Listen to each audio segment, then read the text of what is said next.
Educators in the British Virgin Islands are, quote, moving full steam ahead when it comes to shifting the way students approach learning in the territory. Under that theme for this academic year, Education Minister Cherie De Castro recently appeared on the Public Eye Government feature to talk about ever-changing skill sets and how the territory should continue adjusting its curriculum and the education system as a whole to support the changing needs of its citizens and workplaces. When we talk of STEAM, we're talking about stuff like programming, coding, robotics.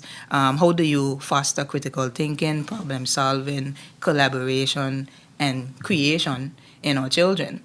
And so it steps away from this type of understanding of more content-driven learning, which really speaks to rote and memorization, versus how do we create opportunity to nurture and develop skills which are transferable into various career choices, and that's what we're really focusing on. It's very hands-on, kinesthetic. How do you move from just pen and paper to creating learning opportunities that speak to an experience, doing something? Because children learn by doing. And so you see everyday items that we're beginning to use to see how we could create that level of collaboration, because you have to work in groups more versus just having single file desks and teaching an individual.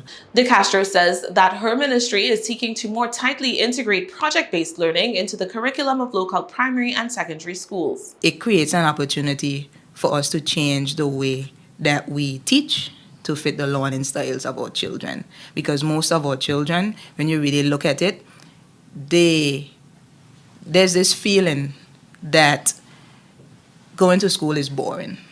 There's this feeling that it's not exciting and it's not fun.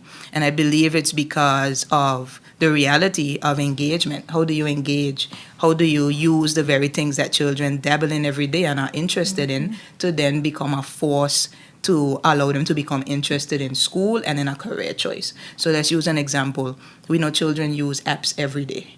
But how could we get them to move from just becoming users of apps to becoming creators of apps? Well, we could teach those skills in school.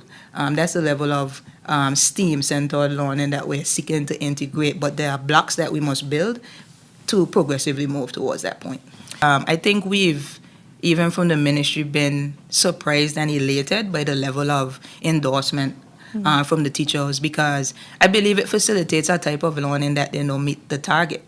And I believe that teachers know what to do. I think what we have to be more dedicated at from a ministry and a government perspective is giving them the requisite resources and tools that they need to teach in this way. De Castro said that the government was committed to providing the requisite financial resources to equip teachers with the educational tools they need for competence in science, technology, engineering, arts, and mathematical instruction.